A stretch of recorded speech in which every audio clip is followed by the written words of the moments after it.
At 24 years old, Alexandr Wang became one of the youngest self-made billionaires in the world. He did not build a social network, he did not create a famous smartphone, and he did not invent the artificial intelligence models that captured the world's attention. Instead, he built the infrastructure those models needed to learn. Less than a decade later, Meta invested $14.3 billion in his company and recruited him to help lead its race for artificial intelligence. This is how a college dropout built a $29 billion AI empire before turning 30. Alexandr Wang grew up in Los Alamos, New Mexico, a small city known for science, physics, and one of America's most important national laboratories. From an early age, he was drawn to mathematics and computer programming. By 17, he was already working as a software engineer in Silicon Valley. He later entered the Massachusetts Institute of Technology, better known as MIT, where he studied subjects connected to mathematics and machine learning. But he did not stay for long. At 19, Wang left MIT and entered the Y Combinator startup program. In 2016, he co-founded Scale AI with Lucy Guo. The idea behind the company appeared simple. Artificial intelligence systems needed data, but raw data was often useless. A self-driving car could collect millions of images from cameras and sensors, but before an AI system could understand those images, someone had to identify the roads, pedestrians, vehicles, traffic lights, and obstacles inside them. The same problem existed across the AI industry. Companies possessed enormous amounts of information, but that information had to be organized,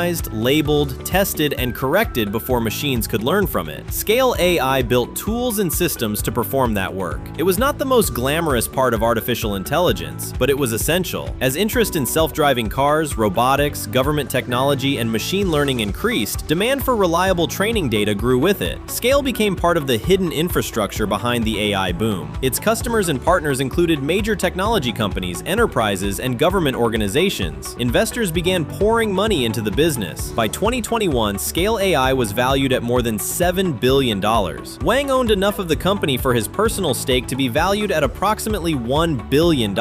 He had reached billionaire status while still in his mid-20s, but the most important moment arrived several years later. By 2025, the largest technology companies in the world were spending extraordinary amounts of money to compete in artificial intelligence. Meta was under pressure to keep pace with OpenAI, Google, Microsoft, and other rivals. The company needed talent, infrastructure, and a new strategy. Meta agreed to pay $14.3 billion for a 49% stake in Scale AI. The deal valued Scale at approximately $29 billion, and Alexandr Wang left his position as chief executive to join Meta and help lead its artificial intelligence ambitions. In less than 10 years, he had moved from dropping out of university to building one of the world's most valuable private AI companies. But Wang's story is not simply about becoming rich at a young age. It reveals one of the most important patterns in every technological revolution. The biggest opportunities are not always found in the product everyone can see. Sometimes they are hidden inside the infrastructure every company needs. During the gold rush, the safest fortunes were often made by selling tools to the miners. During the internet boom, companies built enormous businesses by providing payments, servers, and cloud infrastructure. And during the artificial intelligence revolution, Alexandr Wang recognized that every powerful model would depend on one critical resource: high-quality data. He did not need to build the most famous AI model. He built something the entire AI industry needed before most people understood how valuable it would become. That decision turned a 19-year-old college dropout into a billionaire, and eventually placed him at the center of Meta's battle for the future of artificial intelligence. The lesson is simple. You do not always have to invent the revolution. Sometimes you only need to build the infrastructure that makes it possible. For more stories about the people and companies shaping the future, subscribe to Titan Stories.